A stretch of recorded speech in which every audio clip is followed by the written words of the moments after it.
रूही आज खुद को टूटा हुआ महसूस कर रही थी। जिस नाहार को उसने अपने पूरे दिल से चाहा, आज वही नाहार किसी और के लिए शादी का जोड़ा लेकर घर लौटा था। उसके हाथों में लाल रंग का वह जोड़ा जैसे रूही के जले पर नमक छिड़क रहा था। सुकून के चेहरे पर खुशी थी और नाहार की आंखों में एक अजीब सी चमक। लेकिन वो चमक नाहार की नहीं, सुकून की आत्मा के वश की थी। सुकून ने जोड़ा थामते हुए कहा, अब हमें और इंतजार नहीं करना चाहिए नाहार। जितनी जल्दी हो सके हमें शादी कर लेनी चाहिए। उसी वक्त दादी कमरे में दाखिल हुई। सुकून को देखते ही दादी के चेहरे पर खुशी फैल गई। उन्होंने मुस्कुराते हुए कहा, जब पहली बार मैंने तुम्हें देखा था तभी लगा था कि काश तुम इस घर की बहू बनो। रूही जैसी औरत इस घर के काबिल नहीं। दादी की बात सुनकर सुकून के चेहरे पर जीत की मुस्कान फैल गई, जबकि नाहार ने सिर झुकाकर बस हामी भर दी।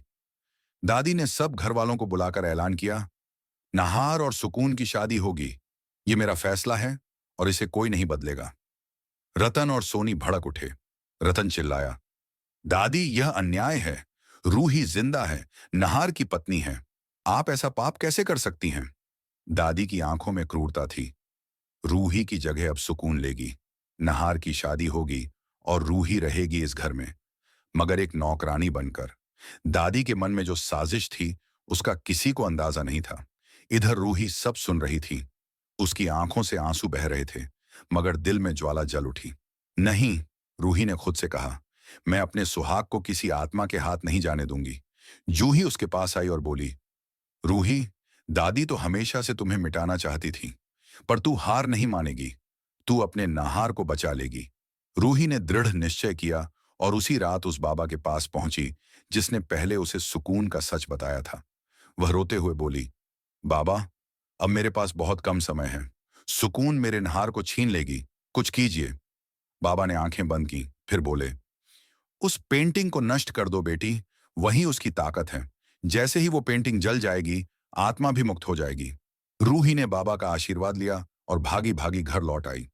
उधर घर में शहनाइयां बज रही थीं। नाहार और सुकून शादी के जोड़े में तैयार थे। दादी ने पंडित को बुलाया, मगर सुकून को देखकर पंडित रुक गया। ये लड़की पूजा में नहीं बैठ सकती, इस पर कुछ अपवित्रता है। सुकून ने घबराकर कहा, हमें किसी पंडित की जरूरत नहीं, बस नाहार मेरी मांग में सिंदूर भर दे, बस। सब हैरान थे। नाहार जैसे सम्मोहन में था। वह सिंदूर की डिब्बी उठाने ही वाला था कि तभी रूही तूफान की तरह वहां पहुंची। उसकी आंखों में गुस्सा, दर्द और हिम्मत तीनों थे।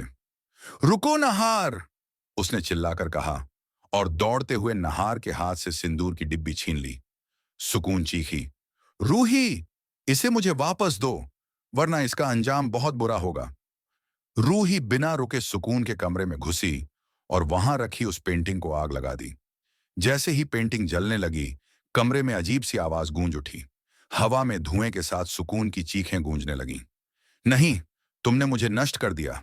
सुकून की आत्मा धीरे धीरे धुएं में विलीन हो गई। नाहार जमीन पर गिर पड़ा और कुछ पल बाद उसकी आंखों में होश लौट आया। उसने देखा, रूही सामने खड़ी थी। उसकी आंखों में प्यार और राहत दोनों थे। नाहार ने कांपते हुए कहा, रूही, मैंने क्या किया? रूही ने आंसुओं के बीच मुस्कुराते हुए कहा, अब कुछ नहीं, सब खत्म हो गया नाहार। और नाहार ने रूही को अपनी बाहों में भर लिया। उस पल जैसे सारे अंधेरे मिट गए। घर में सन्नाटा था, लेकिन उस सन्नाटे में एक नई शुरुआत की आवाज थी। रूही और नाहार फिर से एक हो गए थे।